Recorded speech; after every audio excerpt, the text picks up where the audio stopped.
Have you ever got to a point that you just cannot sleep? It's almost 10 o'clock. Sunday morning is tomorrow, and I'm preaching, and I can't sleep because all I can do is think about the last couple of years. And up to this point, I've told people my story. I've told people genuinely what happened. I never called no one out on it. And I think now I'm going to call people out on it. So if you're interested in knowing who was involved, this is the video for you. And what it is, who am I? A lot of people have a lot of assumptions about who I am. As you see behind me, I have three different documents, degrees. I have an associate degree, a bachelor degree, both in divinity. I got the divinity degree in 2020. I also have five diplomas, all of them in different types of ministries, along with another 40 or 50 certificates. I lost count. I'm currently finishing up my second bachelor degree in Christian leadership from the same seminary, and I'm thinking about getting a third bachelor degree in chaplaincy. If I take three more classes, I'll have a third bachelor degree if I want to do that.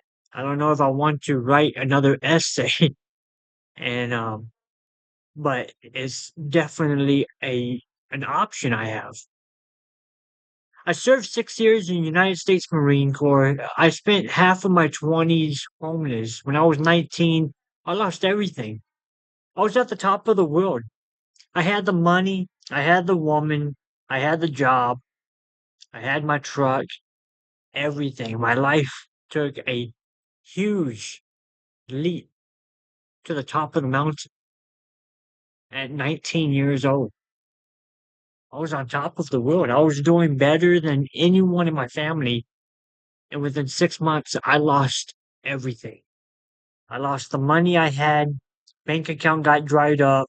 My job pretty much put me in a season saying, hey, if you don't improve, you're fired. I was a manager of one quarter of Walmart, of a grocery store. And I just said, you know what? I walked away from everything. I already lost everything. I walked away from the job. 19 years old, I went into construction, and then I ended up homeless, sleeping out of my car. Credit score went from 850 all the way to 350, and I was completely destroyed and defeated. I was 19 years old. Those nights sleeping in my truck outside of Watermark Community Church, not knowing what the next day would bring, not knowing what I would eat. God eventually exalted me back into a management position. He eventually got me in a position where I was managing my money, but it was a season of hardships that I had to go through.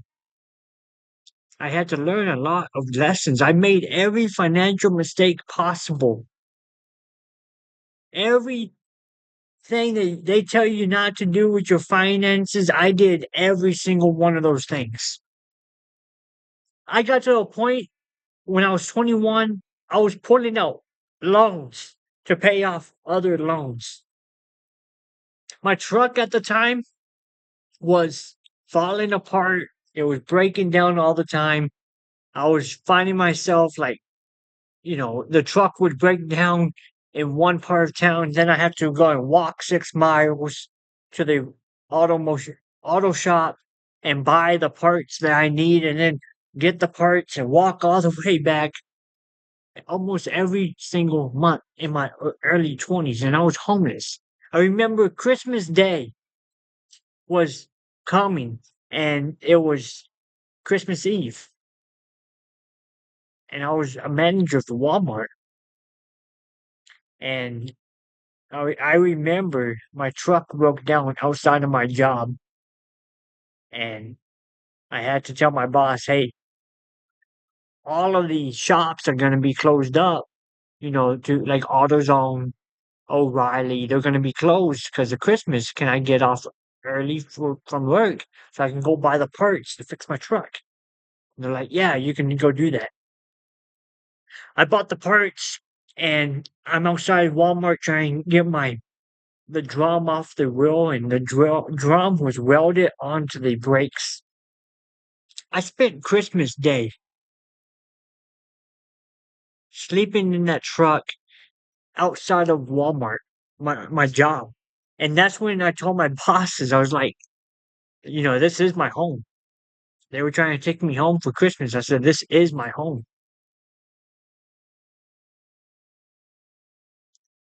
Some of you might ask, well, where was your family, Keith? My family, everyone in my family is like doing their own thing.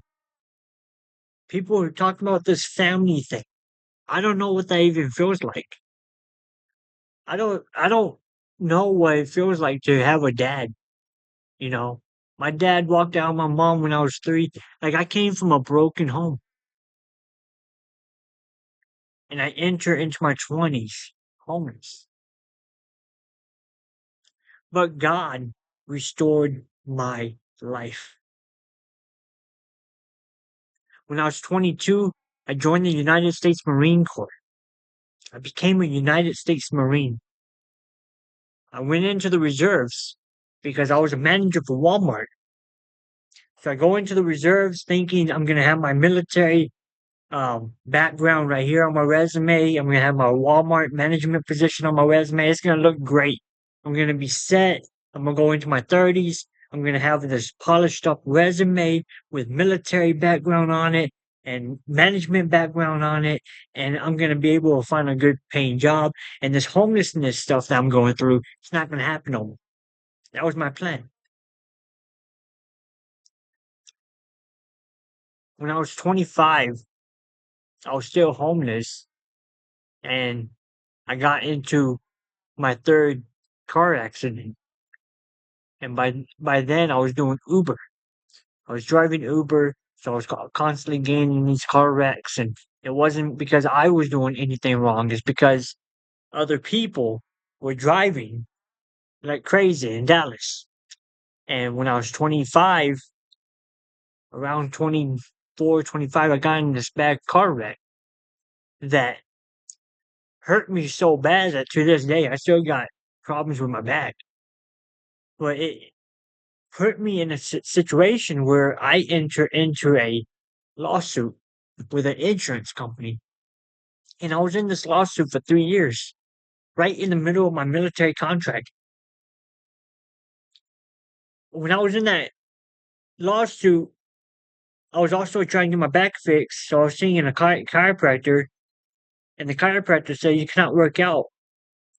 And so by the time the lawsuit was, um, coming to a completion, by the time the chiropractor fixing my back was coming into completion, my body was back to how it was before I joined the Marines because I couldn't work out. And so then I enter into the season where the Marine Corps told me, you need to get back to standard by this date, or you will be kicked out of the Marine Corps with a other than honorable discharge. And so I spent that I think it was like 12 months. I spent those 12 months trying to get my body back in shape. And that last month, I remember the gun he told me, said, Keith, or he said, Wes, if you don't if you don't pass this fitness test today, you're going to get admin set. I ended up passing that fitness test. I did like a 4.5 minute plank and then, the minimum for pull ups and I did the run. But that plank was a beast. I went through all these trials throughout my 20s. I didn't have anyone right there to like hold my hand. I look at my generation nowadays and I see a whole generation of people who I went to school with a lot of these people and they still live with their parents. 32 years old now. And I'm still looking around and there's some people that I went to high school with and they still live with their parents. I struggled all throughout my 20s. And now we get to the end of my military contract and I had like 2 more years left in the Marines. And I have this dream. It was in 2021. I I had this dream that I saw the whole state of Wisconsin and I started praying about it, asking God that, do you want me to go to Wisconsin? At the time in my life, I would be open to go places and evangelize in different places. There was a city in Oklahoma, Ardmore, Oklahoma. I would go there and pass out gospel tracts. Longview, Texas, Tyler, Texas.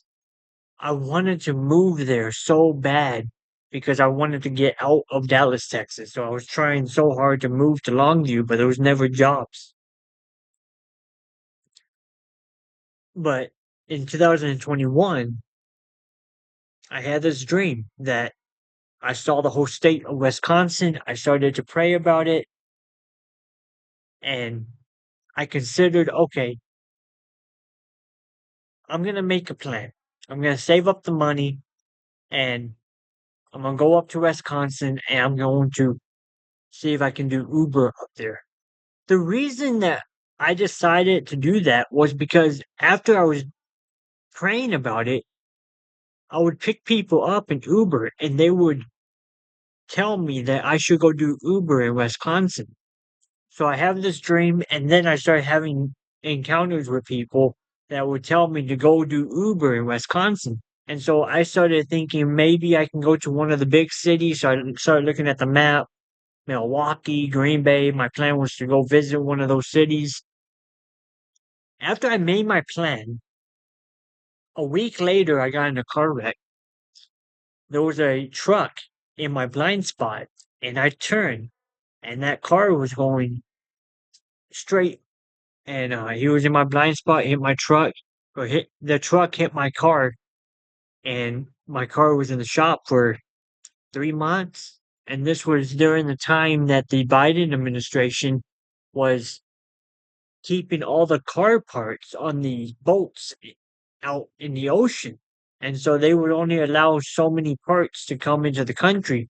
And so because of that, I was waiting a long time for my vehicle to be fixed. I keep saying truck because now I have a truck, but at the time I had a Nissan Kicks. So pretty much once that happened and I was waiting for my car to get fixed, I got into a I got my license to be a life insurance license. I got my license to be a life insurance agent. And then once I had my license to be a life insurance agent, I was still waiting for my car to get fixed. So I began the process of getting a financial license. So I took the side test and then I was studying to take the Series 6 and Series 63 and Series 7. And it's all these like financial investment type of classes and licenses. Essentially, what I was trying to do is go work for a bank. By the time I did get the car back, I looked at my bank account. I had no more money. I spent all my money, all my savings trying to just make ends meet while I was waiting for my car to get fixed. When that happened, I decided, well, If God wanted me to go to Wisconsin, then I would have never gotten that car wreck. And so I just forgot about Wisconsin, moved on with my life, and pursued a finance career. A couple of months later, I meet a woman that lived in Price County. She lived right here in Phillips, Wisconsin. I met her through my online ministry called Single Christians.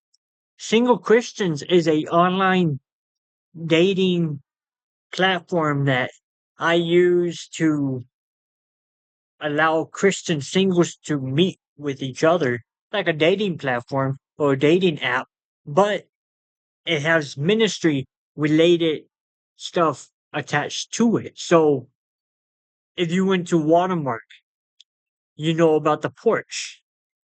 Well, imagine the porch being an online ministry with people all over the world. And so that's essentially what Single Christians is. My goal for Single Christians is to help a isolated people become a community of people, because single Christians are the most isolated group of Christians in the church because they're single. So I meet this girl that lives in Phillips, Wisconsin. She, and we start talking every day.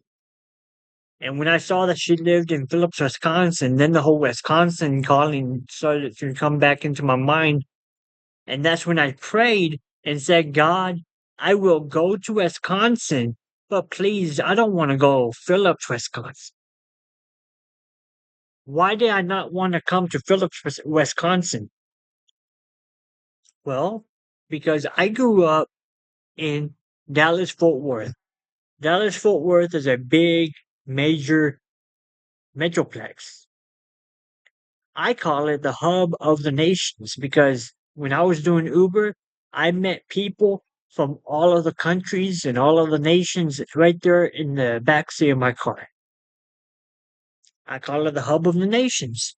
And so surely I was thinking God's going to send me to Milwaukee or Green Bay or Madison or Eau Claire, some big city, right? Not Phillips, Wisconsin, not some small town. Now, it was a desire of mine to leave Dallas, Texas, and go to a small town called Longview.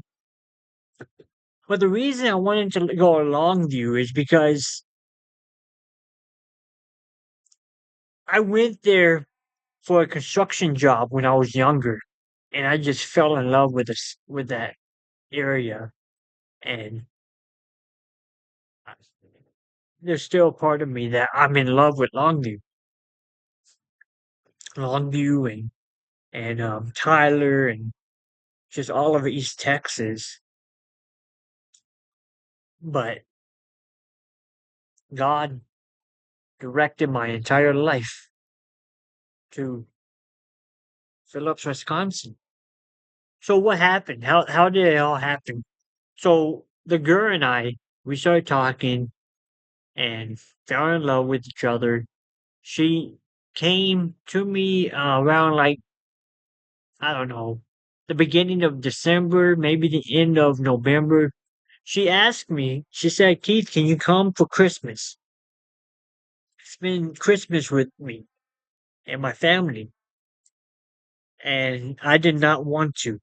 Matter of fact, a week before she asked me, God was telling me to go to Wisconsin for Christmas. And so when she asked me to go to Wisconsin for Christmas a week later, I I didn't want to tell her no because I was interested in her, right? But at the same time, I was like, man, I don't want to go because it's snowing. If you're from Texas, you don't drive in the snow.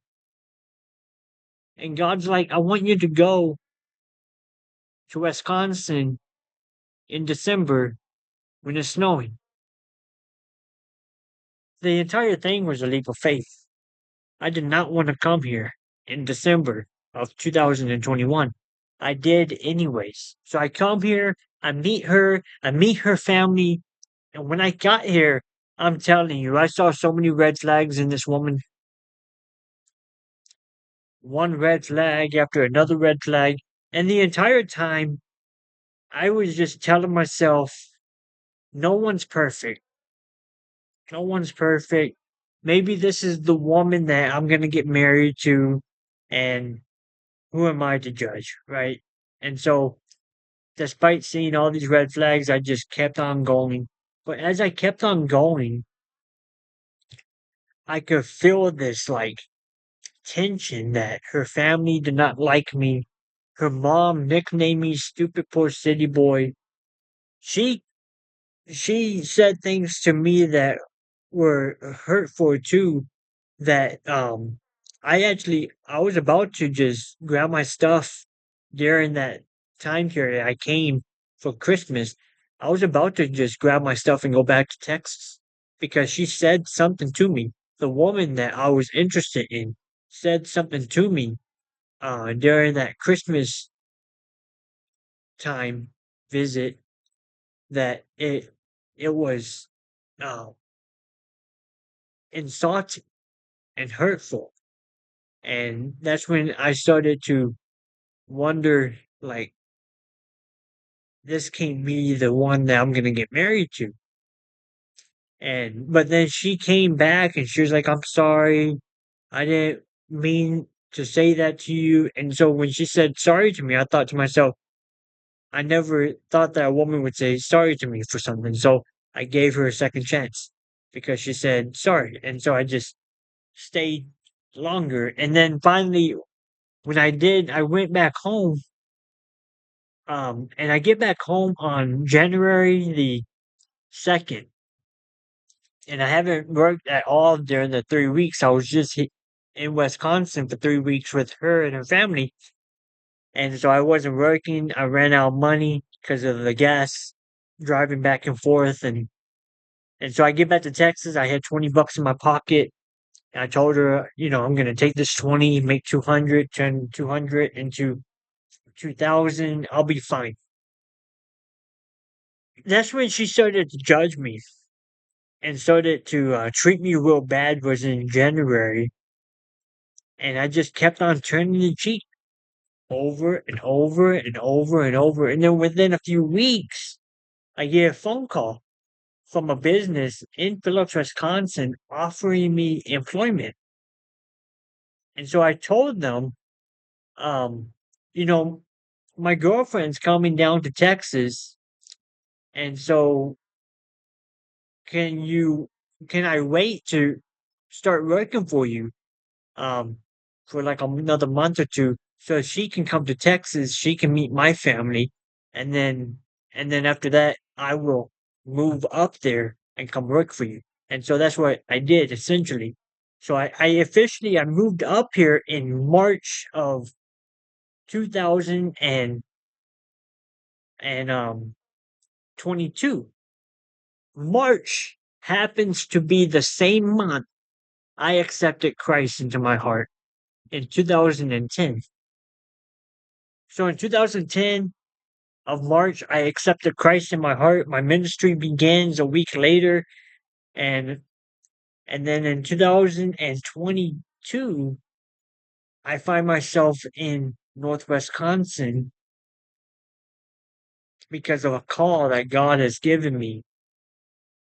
And the entire time, I had doubts about being with that woman, but at the same time, I didn't want to like overstep what God was doing. So despite all the disrespect that I was receiving from her, I just kept turning the cheek and just kept making up excuses saying that, she's not perfect, I'm not perfect, nobody's perfect, it's okay. Before March even ends, I found out she was going around and talking trash about me to other people. People were coming up to me saying, Keith, I heard these things about you. And I'm like, how do you know these things about me when she's the only one that knows those things. And I went up to her and said, "Hey, are you going around telling people A, B, and C and D?" And she's like, "No, I'm not doing that. That's you doing that." And now I know that's called gaslighting and projection. At the time, I was so confused. Now I know that's called gaslighting and projection. When you go and tell someone, "Hey, are you going around doing and saying this about me?" And they say, "No, you're doing that." No, I'm not. Anyway, I ended up signing a lease for a cabin that her dad owned. And so I moved into this cabin. I started working that job. It was with a local grocery store. Um, and in that time period, in 2021 or 2022, I lose everything. She, she like, I don't know. It was like weird because she messaged me one night saying she wanted to break up. I told her, "If you break up with me, I will never get back with you." And then for the next 7 days, she just disrespected me every single day. She was like intentionally trying to start fights with me. And so at the end, on April the 8th, April the 7th or April the 8th of 2022, I told her, "You know what? I don't want to be with you." And then she got mad and it's like, "See, I told you that the relationship was not going to work out and blah, blah, blah, blah, blah." And then that was the end of the relationship. I've been telling people she broke up with me, but in reality, she tried to break up with me. I told her, "If you break up with me, I'm not going to let you back into my life." And then she's like, I don't know what she was thinking. I don't. I heard from other guys that when a woman does that, it means that she's talking to another man and she's trying to put you on the back burner just in case if it doesn't work out with the other person. So I don't know if she was like, she met someone else and she just wanted to see if the grass was greener on the other side. But within that, in 2022, when I say I lost everything,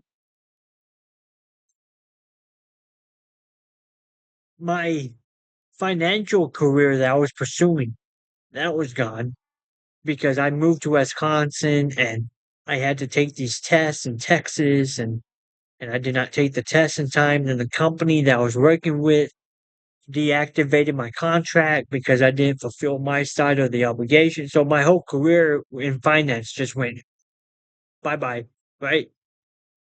And that stuff was a pain trying to get approved because you had to like to get into finance, there's like this application process and fingerprints. And then you had to like tell them everything about your background, every single job you ever had, and every school you ever went to, and everything about yourself for the fingerprint background.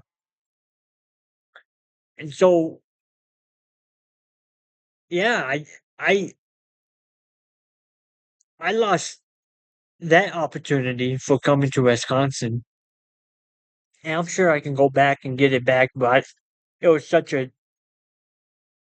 the background was just insane, the background check. But then also I have to retake the side test and I it's a lot of work to for me to get back to where I was at, to have all the licenses I had reactivated.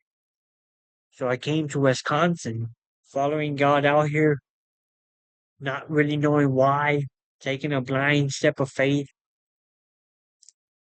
That relationship falls apart. And then at work, I was working for a store that money was going missing, and I was a manager, and for some reason, money on my till was going missing. And so I started this little investigation, and then I tried to get the store manager involved, and they were saying it was a technical issue. And I was like, no, it's not. Someone's stealing money from the store. Come to find out, someone was stealing money from the store. The store management threatened to fire me if I did not stop looking into why money was going missing. And so I quit that store and I started looking for another job. During that time period, I wasn't making enough money to pay all my bills. And so I went behind on my car payment. And by the time I got like 5 months in, my car was up for repo. They were looking for my vehicle. I was still in the military down in Texas, so I had to drive back and forth between Texas and Wisconsin. And so what I did was I figured I'm gonna get my car repoed. I might as well get my car repoed in Texas so that I can at least finish my contract in the Marine Corps and get the honorable discharge.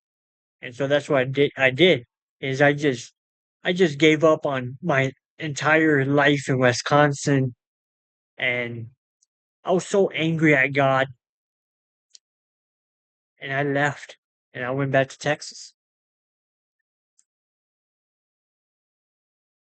That was in August, August or September. I think it was August the 26th of 2022. I was I left. I went back to Texas.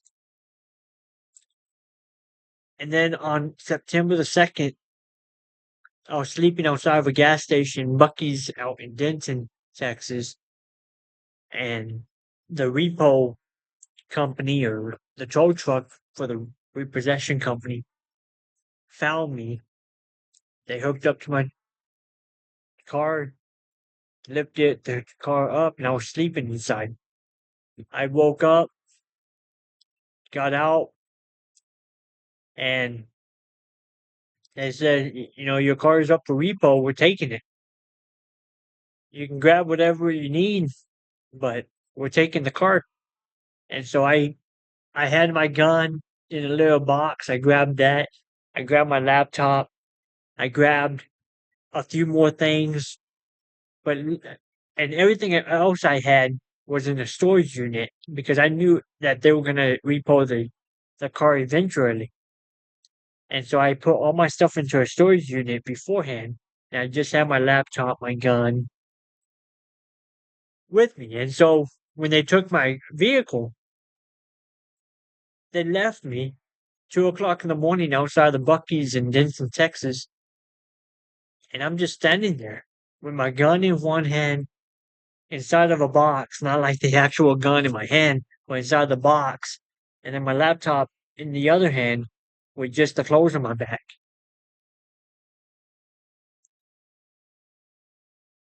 And I didn't know what I was going to do. I felt so defeated. And all I could think is I followed God all the way to Wisconsin and I lost everything. And all my friends became my enemies. And that's September 2022.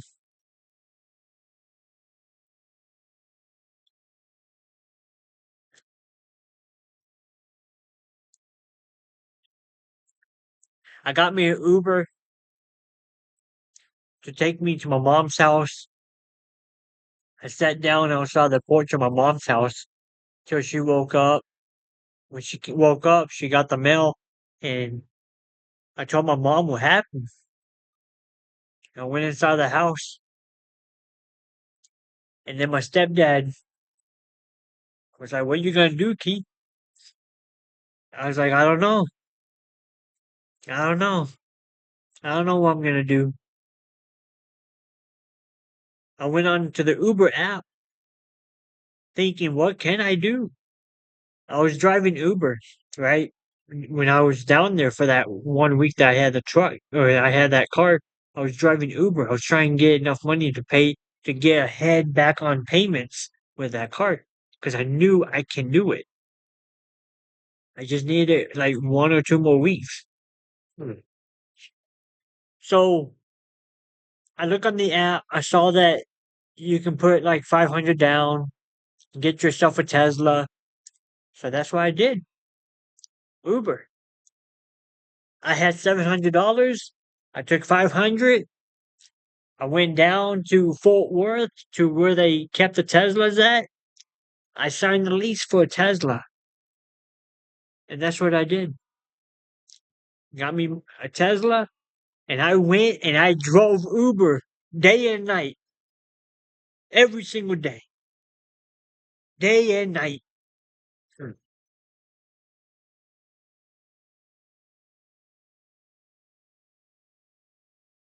And then I went and got me I rented out a room in a house. There was a house I found. They were renting a room out, and so I rented out that room. And this was up in Allen, Texas. I rented this room out, and every single morning I would pass a building that said Phillips Improvement on the building. It said Phillips Improvement. And so every single morning I would be reminded of Phillips, Wisconsin because of this building that said Phillips Improvement. And so the first Tesla I had, I I think I think I wrecked that one because there was a pothole in the parking lot and the pothole was deep. And so I drove over the pothole and it destroyed the front of the Tesla. I'm telling you, I love the Tesla. But when I saw that car get destroyed because of a pothole, I was like, I would never buy one of these. So I took the Tesla back to the lease office that I got it from. I told them what happened. I was stressed out. Oh, boy, was I stressed out. And they're like, it's fine. It's okay. Here, we're going to get you another one. And they got me another Tesla. And and so I get me another Tesla on the second month. And then on the third month, they're like, hey, would you like a bigger Tesla? I was like, what do you mean a bigger one? It's like, we have a bigger Tesla. You can fit bigger people and more stuff in the back, for luggage and all that. I was like, that'd be great. And they're like, it's gonna be another $30 or whatever a week. So I was like, okay, that's cool. Dude, I was paying like $3,000 a month for this Tesla. 3,000 a month. Keith, were you making money? I was making 10,000 a month.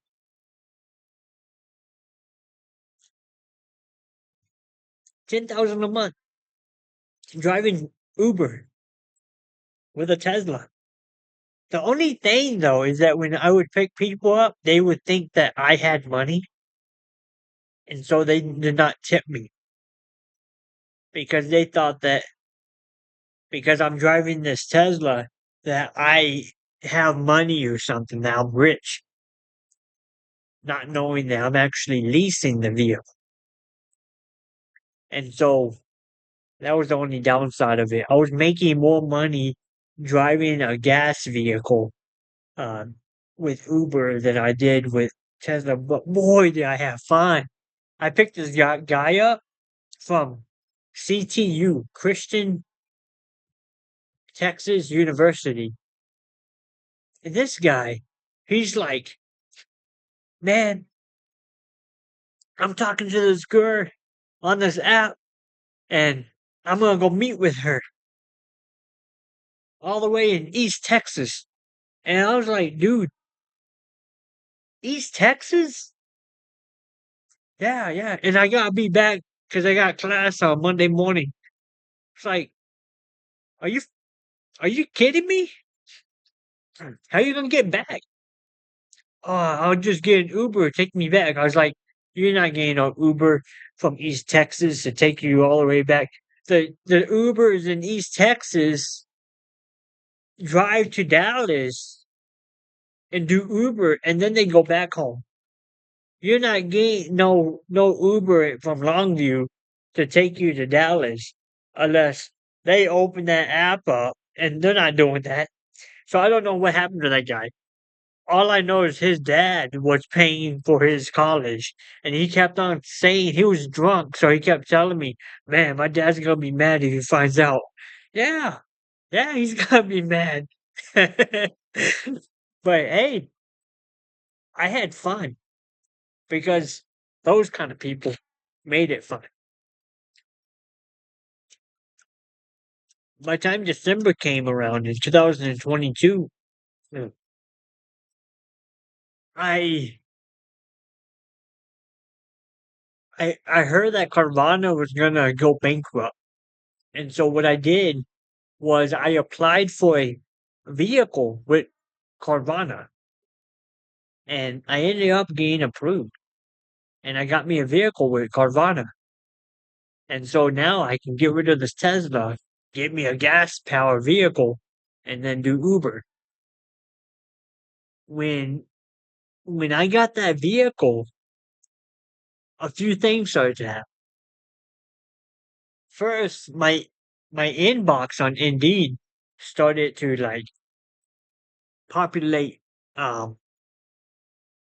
don't know. It was weird because I was having like people or companies in Price County in December reaching out to me on Indeed, asking me to interview with them right when I got this vehicle. But also this vehicle that I got approved of, when I looked into the Carfax of this vehicle after I got the car, because I wanted to know the maintenance history of the vehicle. I just wanted to know, uh, you know, I want to know about the vehicles I drive. It said that it was from Minnesota, that whoever the last owner was lived in Minnesota.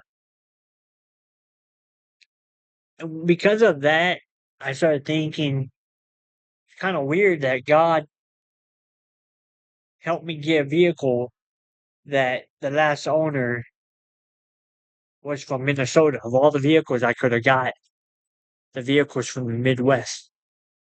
So it kind of made me start thinking about Wisconsin. But then I started getting Indeed messages from companies saying, we want to interview you for different jobs in Price County. And so I came up here again in January and I started to interview with different companies. And one company gave me a job offer. I accepted the job offer. And then the very next day, I was able to find an apartment to live in. So I got the job, accepted the job, and the very next day I was approved for a apartment to live in Price County or in Phillips, Wisconsin. The job offer I got was in Prentice, and so I was trying to find a place to live in Prentice, but the only place I could find was in Phillips, Wisconsin. And so I come up here for orientation for this job, and the company had in their HR policy that they will collect your fingerprints and facial recognitions and all this stuff, your biological data. That's what they're like policy handbook says like they have the right to give your biological data to the federal government if they ever ask for it. And I told the company, I said, wait, hold on. I'm not giving you permission to to give my biological data to anyone. I did not serve in the Marine Corps so that you can just give my biological data away willy nilly. And the company was trying to be like, make it sound like a good thing. And I was like, no, no, I don't want to work for you. And so once that happened, I went back down to Texas to do Uber. I didn't know what I was going to do because I had the apartment already. I already signed the lease for this apartment in Phillips. And so I'm back to like, what do I do? I got me an apartment in Phillips. I gotta find a job. And then I come across a a listing on Indeed for a job with USIC. And what caught my eye was the fact that I was in the USMC. And so I see USIC. And I thought, oh, that'd be funny. If I get out of the USMC to go work for the USIC. And so just for the laughs and giggles, I applied for USIC. They called me, interviewed me. I meet with the manager. I met the guy. I was like, I want to work for this guy. His name was Brian Reckham. When I met him, I was like, I want to work for this guy. And so I took the job offer to work for. I wanted to work for him. I didn't want to work for uh, the company, and I really didn't know what they were telling me that I was going to locate lines in the ground or wires in the ground, and it was over my head. You know, all I knew was that this dude has 20 years experience, and I thought I could learn a lot from him. So I want to work for him. And so take the job offer. I start working with USIC, and at first it was one of those things that I was thinking to myself, like, what am I getting myself into? You know what I mean? Like you start doing something, and you're like, what am I getting myself into? And within 6 months, I get out of the Marine Corps, finish my contract, and I'm finishing up the first dig season with the company, and I'm getting pretty good at what I do as a locator, as a utility locator. Well,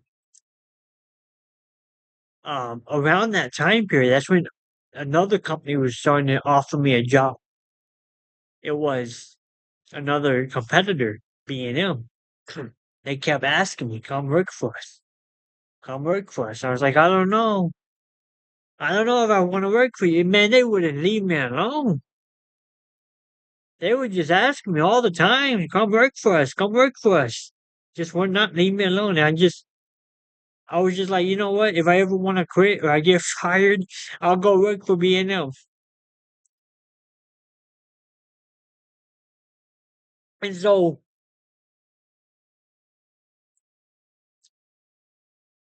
in 2023, I find myself back in Wisconsin, and I wouldn't be lying if I told you that I um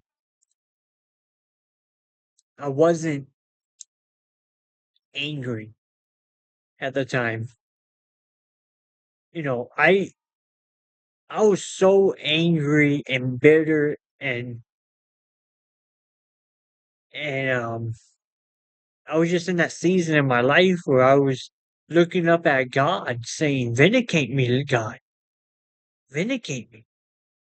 Because when that relationship fell apart, and I heard that my ex was going around talking trash about me to all these people to make herself look like a victim, and make me look like a bad guy. It angered me. It angered me because she and her family they're like these Christians in their church. And they put on this like persona that they're like the perfect Christian family. And for her and her family to do so much to bring so much harm to my life and my ministry and my reputation just so that they can protect their ego or their business or whatever. It's like, how evil do you have to be to think that in order to protect yourself, you have to destroy someone else?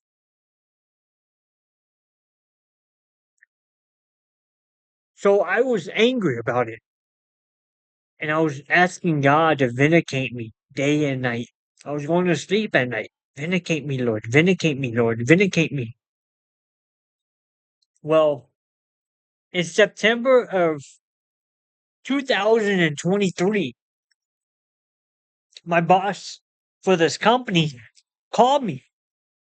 I believe it was Labor Day. It was September the 2nd, 2023.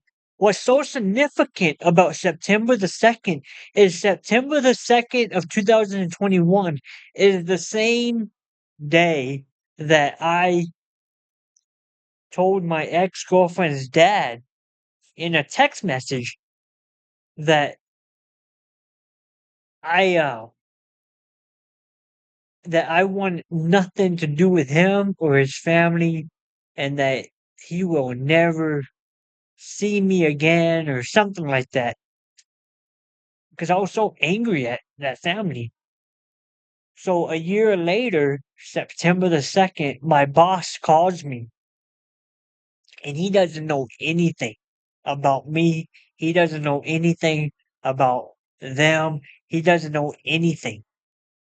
He calls me he calls me September the 1st. He said, "Keith, I need help cutting down a tree. Would you come over and help me cut down this tree? There's some people from the church coming, and they're going to help me cut down this tree. And so I just want to know if you want to come too." And I was thinking to myself, man, does he know now? Because I know that her dad's a logger, and they go to church, and he lived over there by their church too.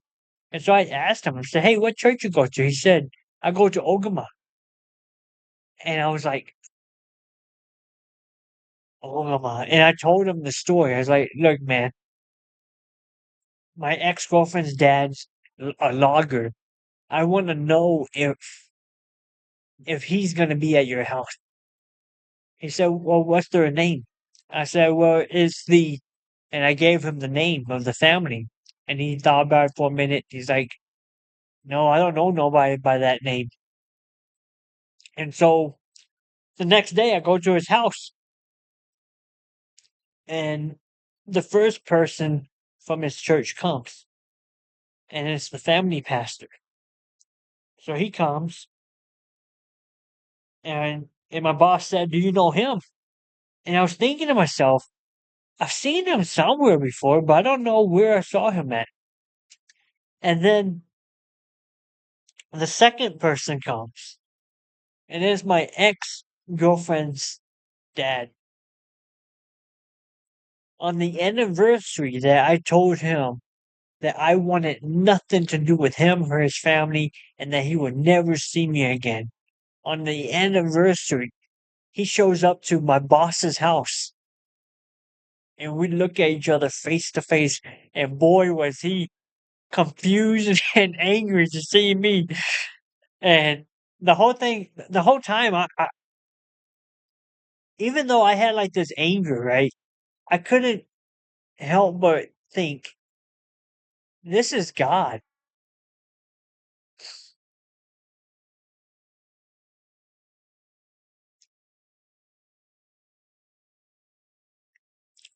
I went over there. I started to try to talk to him, and all he was interested in knowing is how much money I had in the bank. And I told him I don't got no money. And okay, that's all that guy ever care about. How much money you have? What's your credit score? As if you're gonna take it with you when you die.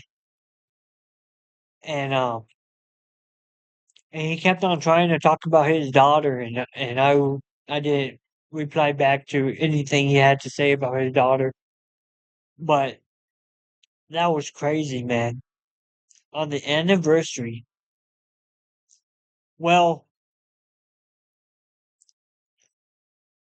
around that time period, I started to go to the Presbyterian Church in Phillips, Wisconsin, and I was I was giving faithfully to that church. The pastor found out that I was a preacher. He saw me preaching online. He told me, "Hey, I think that you have a gift in preaching. I'm gonna let you start preaching on Sunday." And eventually, the church found out. The members of the church found out that I was a conservative. The church was liberal. They told the pastor that if they allow me to be a member of that church, that they would leave. And so the pastor was like, "Hey, Keith, we don't want you to be a member of this church." And so I said, "Fine, that's fine. I'll just leave and go find another church." And he's like, "No, no, don't go find another church." I was like, "Why? What do you mean, don't go find another church? If I can't be a member of your church, then I don't need to be at your church." And so I left. And when I was at that church, man, they were gonna have me be on the property committee, and I was helping with worship, setting up the worship, and they all turned their backs on me because I'm a conservative. And that same church sat there and like, "Oh, Keith, you're judgmental." What are you talking about? I'm judgmental. Y'all literally rejected me because I'm a conservative. I knew that y'all were liberal, and I was financially supporting your church. The reason that I financially supported a church that I disagree with politically is because they I heard them preach that Jesus is the Lord of Lords and he's the King of Kings and that he's the only way to heaven and that by the blood of Christ we are saved. If you're preaching that, it's worth my donation. And so I was giving because I want that message to keep on going. I want people to know that there is a savior that's going to redeem mankind from hell. So I go from that church to going to the Methodist church that was just down the street. I met with the pastor. I was like, "Hey, man, I just want to reach people for Christ. I want to get young people back in church. And you're young. I'm young. We can get together. We can reach young people, get them back into the church." He said, "I don't want to reach anyone for Christ. I just, I just want to love people." And I was like, "What?" And the next day or a week later or something, he wasn't the pastor of that church anymore. He got transferred to another church because of the way his denomination works. And then I went to the family, what's it called? The Word of Life Family Church. And I was financially supporting that church too. But what really got me was after the pastor added me on Facebook. See, I believe people can prophesy. I believe what the Bible says. Prophesizing is a spiritual gift. God has given me a divine message to la la la la la, right? It can happen. The problem with the Word of Life Family Church is that at the time, like I said in the beginning of the video of this story, I was angry. I was bitter. And at the time I was talking about the subject of forgiveness, reconciliation, and accountability. And on Facebook I was talking about how even though you forgive someone, it doesn't mean that accountability goes out the door. God forgives us of our sins, but Jesus takes the accountability upon himself. And so what I was referring to when I was talking about that was um, some stuff that I haven't talked about in this video, but I was talking about that topic, forgiveness and accountability and reconciliation. And there was these people from that particular church that were coming at me and attacking me because I uh I was calling on I was calling on individuals in the local church to repent and to turn back to God and to be accountable for the actions that they have done and committed against me and against other people.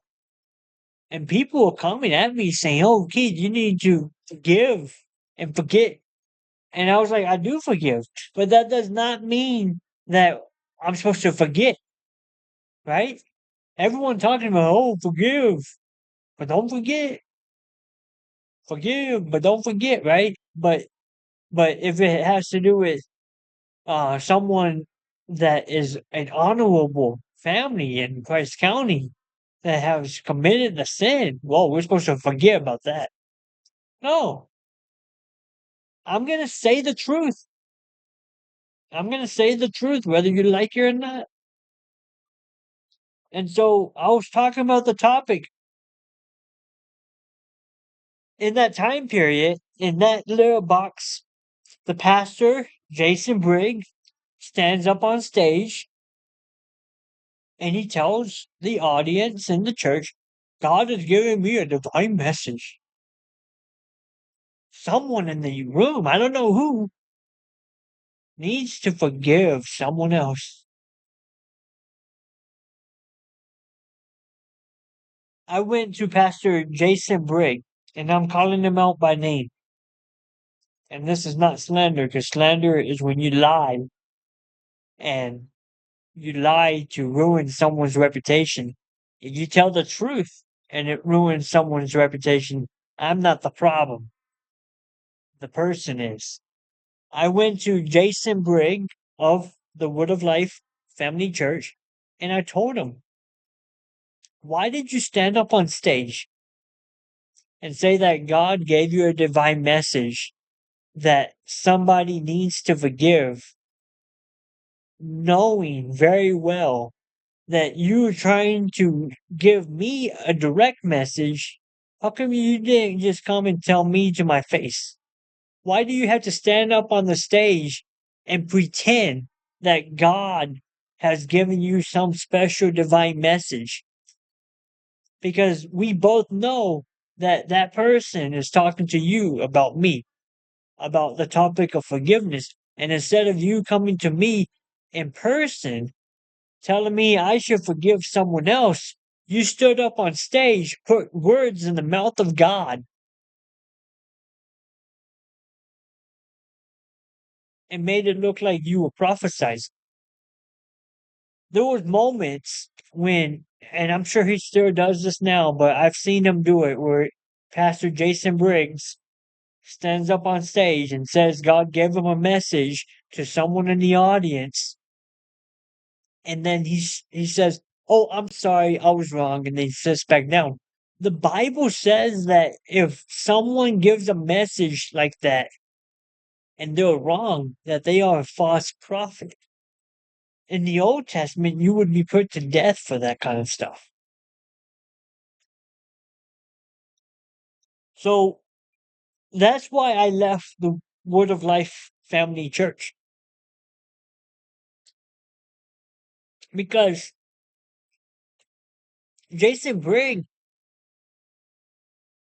put words in God's mouth and pretended to prophesy. At that same in that same season, God spoke to me and told me that the founding pastor of the church was going to die very soon, and that I needed to go and speak to him. I prophesied the very week that he was going to die, and I told Jason, get the funeral ready because Stellars is about to pass away. God has told me. And then Jason got all like bent out of shape, and it happened just like I said. But it was like months of God speaking to me that Pastor Stellars was going to die. And so that's why I left the Word of Life Church, is because of that. Now thinking back at that church, they preached the prosperity gospel, which is pretty much if you put all your money inside this box, God's going to shake you up and you're going to get surprise checks in the mail. The Bible does not teach that. Now, the Bible does teach we should be faithful and give faithfully with the resources we have. Now, after I left the Word of Life Church, I was just this close to giving up on the church, because one church, they rejected me because I was a conservative. Another church, I couldn't believe it because the preacher told me he did not want to reach people for Christ. Another church pretending on stage to have divine messages from God to people in the audience. Like, you're putting words in God's mouth is blaspheme. And then Ogama Baptist Church, Prentice Baptist Church. I have a story about those churches, and it has nothing to do with me. I'm going to save that for the end. But after I left the Word of Life Church, I went to the Anchor Church. Sat down, met with the pastor. I told the pastor my story. The pastor told me that if I can get a group of people to meet at his church, and he pointed, he's like, if you can get a group of people to meet right there, I'll let you host a Bible study. So I went and I made little business cards, and I went into the community and I just walked up to random people handing out these business cards, inviting people to church. The pastor of that church a week later came and got with me and said, Keith, why are you inviting people to church? I said, well, you told me that if I can get a group of people to come to the church and sit down that for a Bible study, that I can host a Bible study. And he said, yeah, but I didn't mean right now. It's like, but I gave you that business card and you looked at it and you said, yeah. And so because he was giving me this like hot and cold feeling where he was saying one thing and doing another, I just said, you know what? I'm just going to move on. And I did. I moved on. I went home. After that, I, I went to Oklahoma Baptist Church where my ex girlfriend went to and her family, and I tried to make things right with them. And then I would go there, sit down in the worship center by myself, read my Bible before service. I didn't talk to anyone. And one day, my ex walked up to me in the service worship center and she started trying to talk to me. And I didn't want to talk to her. I just kept a closed in conversation with her and then she just walked away. She looked sad. And then after that I messaged her because I a few weeks later I messaged her on through email and I told her, hey, if you want to be friends again, you walked up to me in church, and so I'm confused. But I mean, if you want to be friends again, you can just add me back on Facebook. And then she started a fight with me. And here's the weird thing, right? The fight that she started with me, it was September the 2nd, or like 2 days before September the 2nd. So it was like that Sunday night before September the 2nd. But September the 2nd was when that fight just went full on explosive, which September the 2nd was the day I told her dad that I would never see him or speak to him or have anything to do with his family ever again. It was the same day that I see her dad on my boss's property in 2023. And then in 2025, September the 2nd is when this explosive fight happens with her and I. And that's when I said, you know what? I'm not going back to church. And there was some other stuff that happened too. I tried to get the church leadership involved. I was told by somebody, oh, you should reach out to this other person. And so I tried to get the church leadership involved because I still wanted to go to Oklahoma Baptist Church and have service. But because this one particular family was so hell bent to destroy me for no particular reason, I wanted to see if the church would tell this family to stay away from me so I can continue to go to church on Sunday in peace. Instead of the church leadership agreeing with me and saying, yeah, we'll talk to this family, what the church leadership did instead was they tried to set me up to ruin me by recording my conversation and then gaslighting me in that conversation and trying to manipulate me into thinking that I'm the problem. And it really angered me. I was like, dude, I just want to go to church and worship my God. And so when all that happened, it was after the event I'm gonna tell you in 2024, Oklahoma Baptist Church and Prentice Baptist Church in the background with the Christian Recovery, I think it's called Christian Recovery Ministry that is hosted, I believe, at the Prentice Baptist Church. My boss and his wife, they were having marriage problems. And so they started to go to the Christian Recovery Ministry at Prentice Baptist Church. A group of people at both Oklahoma Baptist and Prentice Baptist, they got together, collected funds, and encouraged my boss's wife to divorce my boss behind his back.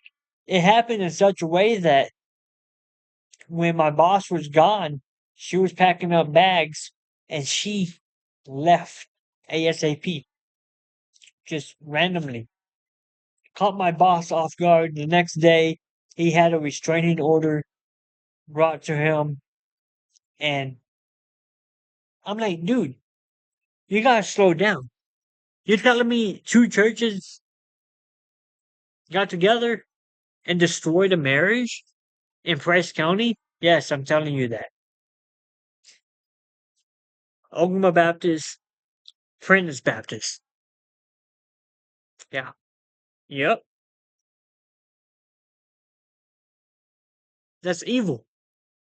That's corrupt. That's crooked. And that's sad.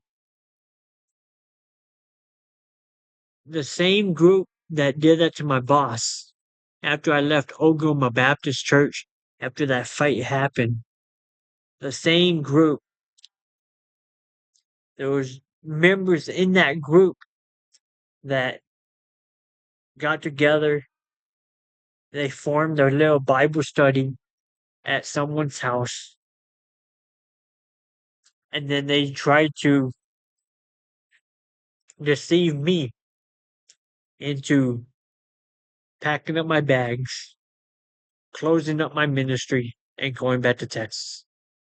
Going as far as to saying that my online ministry just exists because I'm trying to be the next Charlie Kirk, or I'm trying to exalt myself in the name of Jesus, or whatever. They were trying to manipulate me and gaslight me, members and people in both of those churches. Try to get me to stop doing my ministry, which is preaching the gospel of Jesus Christ to the ends of the world.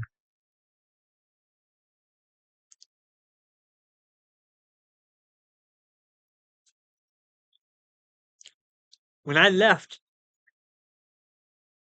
that church and I left that Bible study, and when everything was all said and done, it was 2025, and I was like, I'm done with the church.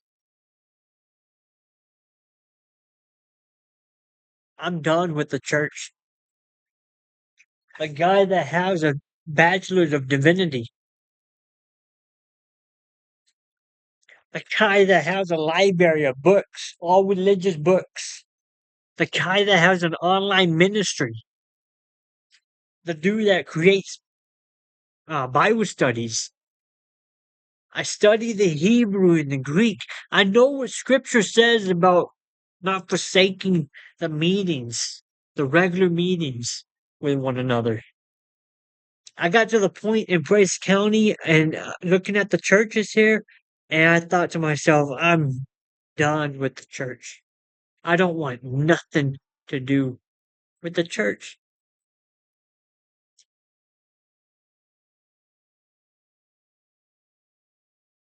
I went to all the churches and I tried to tell them, hey, you know,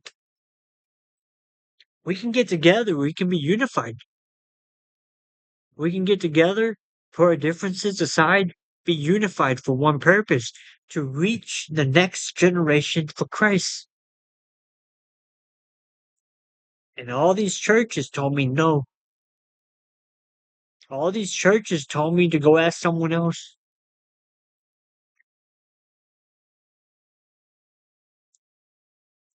When I started to begin the process to plant Grow Your Faith Church, Phillips, Wisconsin, there was somebody that reached out to me through the comment section of the post that I had going around talking about the new church plant.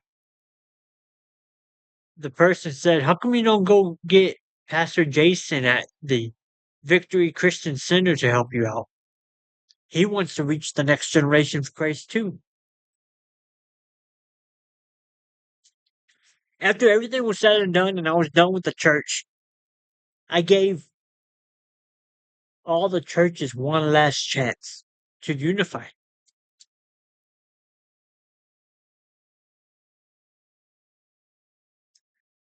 I reached out to Pastor Jason Briggs at the Word of Life Family Church, and I reached out to Pastor Jason Thomas at the Victory Christian Center in an email. They were both tagged into the same email. And I told them, hey, I have a ministry that is reaching into multiple nations. My ministry reaches into many different nations and we can come together and use my online ministry to reach the whole world for Christ.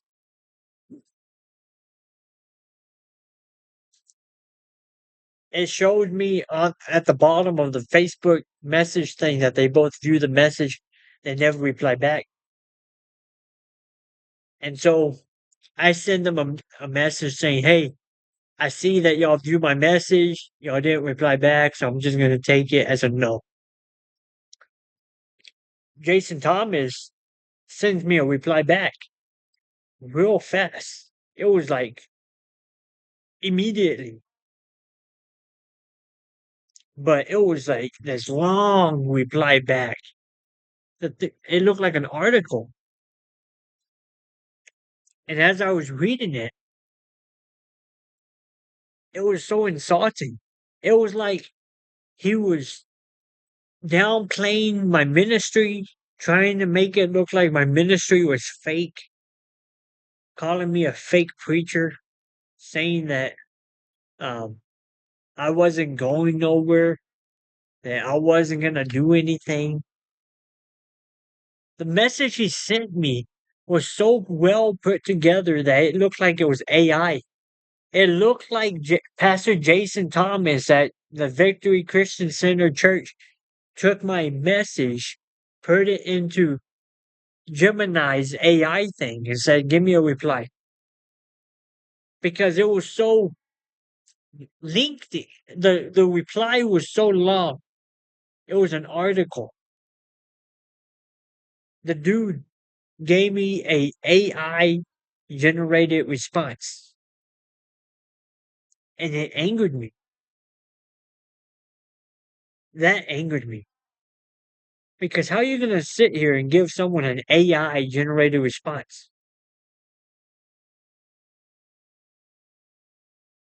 And you're the pastor of a church. And then Jason Brigg messages me, and his is not AI, but his is insulting. His message is that I'm judgmental and I bear bad fruit and that my ministry is fake and all these, and he just like doubles down because Jason Thomas replies back to me. Now Jason Brigg has the courage to reply back to me. So they both gain up on me and try to pull me down and bring me down. Let me remind you, I messaged them and said, I have a ministry that reaches all over the world. We can come together and use my online ministry to reach people for Christ. We can come together, be unified, and reach people for Christ. And they responded by trying to tear me down.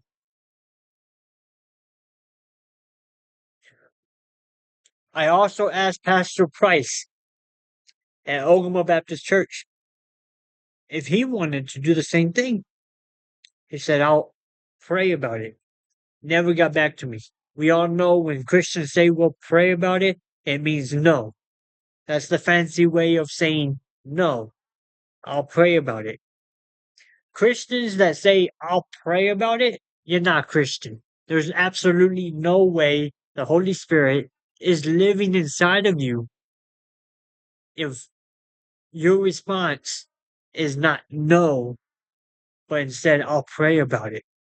The reason the Holy Spirit is not living inside of you is because that response should be convicting you real bad because you lied to me and you made it sound really spiritual in the name of Jesus. So I don't believe that Pastor Jason at both of the churches or Pastor Price are actually Christian. I believe that they know things about God, but they don't know God because of how they responded to me and the messages they sent to me and the things that um, I've experienced with these ministers. Jason Thomas is the most interesting one, though. So when I began the process to plant this church,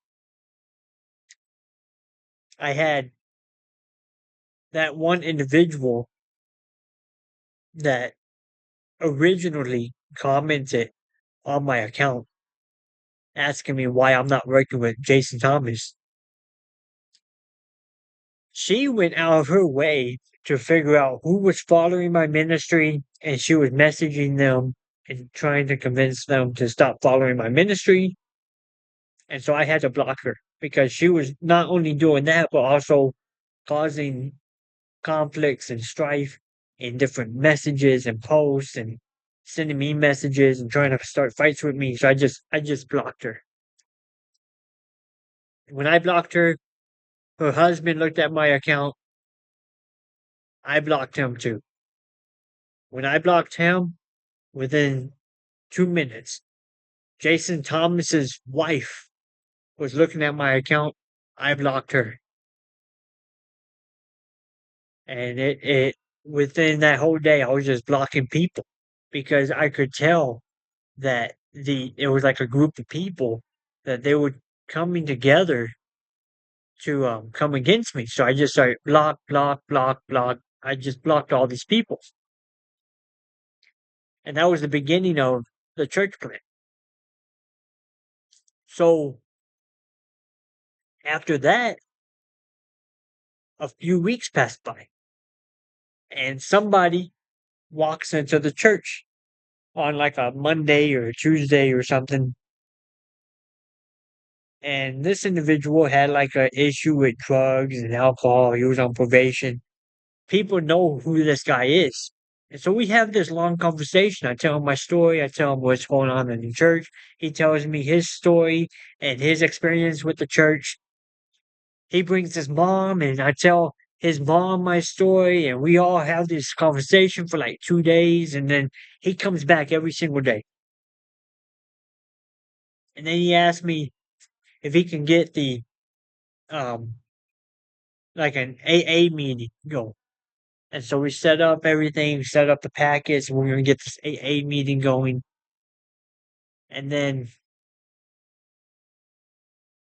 he started going back to the Victory Christian Center Church, to his house of hope. When he started going back there and he told them that he was connecting with me, then they started talking trash about me. And then he came back, and that's when he started to turn on me. And he started to try to start a division with me. He started to try to divide my church. He started to trying to cause fights and strife, and it got to the point where he literally tried to get me into a fight with him. He came here one Sunday after service and tried to get me angry so that I would uh blow up or something. I don't know what he was thinking, but he was trying to make me angry, to try to get a reaction out of me. I don't know. But I'm 90% sure that Pastor Jason at that church was trying to use him to bring about the downfall of my ministry, because he tried to use all these other people in the beginning. It didn't work. So he thought, I'm going to send this guy. That's what I believe happened. I don't know. But then a few weeks later, I come, and this was last week. I'm walking down the stairs of the church. I'm fixing the flag, the worship with us flag, and I noticed that it was burned. And I'm looking at the burn, and it appeared that someone tried to set the flag on fire. Somebody tried to set the worship with us flag on fire.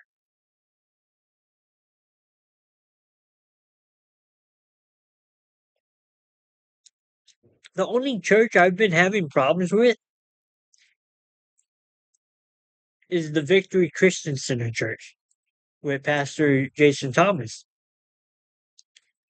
From hearing rumors that he's going around telling people in the community not to listen to anything I have to say and to not support the ministry that I'm doing, going out of his way, sending people my direction to try to deceive me. And so I'm convinced that whoever burned that flag, whoever attempted to burn the flag, was most likely connected to that church.